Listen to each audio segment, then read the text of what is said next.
পোড়া গাড়ি, ভাঙা বাড়ি। নিজেদের এলাকাতেই বাইরের দখলদারদের হানায় ভীত, সন্ত্রস্ত, অবরুদ্ধ পশ্চিম তীরের বাসিন্দারা। নাবলুসের কাছে মঙ্গলবার হঠাৎই হামলা চালায় ইসরায়েলি দখলদাররা। বাড়িঘরে পাথর ছুঁড়ে ভাঙচুর চালায়, পুড়িয়ে দেয়া হয় যানবাহন। فيش حدا طبعا في الحاره نهائيا، فاجأنا في صوت ضارب ودبش وحريق ودخنه. فتحنا الباب اللي هو في مستوطنين عدد كبير يعني. جيت على طول في مستوطنين، جيت اسكر الباب، لما سكرت الباب صار المستوطن هون بحكي لي بو انا مش فاهم شو بحكي. سكرت الباب ربك حميد، انا ما بقدر امشي من رجلي، بس الله كيف مشاني بعرفش.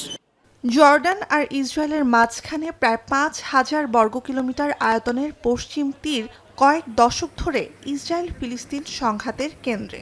১৯৬৭ সালের যুদ্ধে অঞ্চলটি দখলের পর থেকেই ইসরায়েল পশ্চিম তীরে সামরিক অবরোধ আরোপ করে রাখলেও ফিলিস্তিনিদের জন্য ভবিষ্যৎ স্বাধীন রাষ্ট্রের অনিবার্য উপাদান এই পশ্চিম তীর।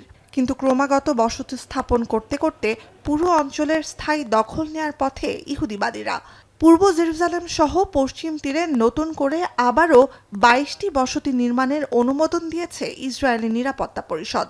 ২ সপ্তাহ গোপন রাখার পর মঙ্গলবার খবরটি নিশ্চিত করে ইসরায়েলি সংবাদ মাধ্যম।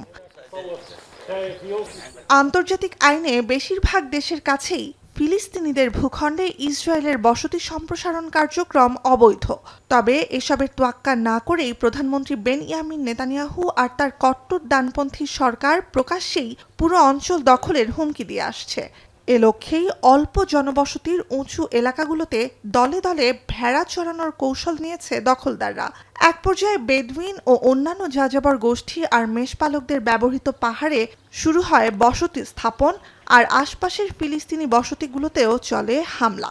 الظهريات 40 مستوطن طلعوا عن طريق العين ملثمين، هجموا على السيارات، اخوتي باب الدار حركوهن، حركوا سيارة اخوي برضو الله ستر قال اخوي الثاني। প্রায় ৬ দশক আগে পশ্চিম তীর আর গাজায় অবরোধ আরোপ করে ইসরায়েল। এরপর ফিলিস্তিনি স্বাধীনতাকামী সংগঠন পিএলওর সাথে অসলো চুক্তির আওতায় গাজা থেকে ১৯৯৪ সালে অবরোধ প্রত্যাহার করে এবং ২০০৫ সালে বসতি ভেঙেও ফেলে। চলতি মাসের মাঝামাঝিতে পশ্চিম তীরের এরিয়া সি এলাকায় জমি পুনরুদ্ধারে অনুমোদন দেয় ইসরায়েলি মন্ত্রিপরিষদ। পশ্চিম তীরের প্রায় ৬১% এলাকা এটি এবং বর্তমানে পূর্ণ ইসরায়েলি নিয়ন্ত্রণে। নুজহাত কামাল, এখন বিশ্ব।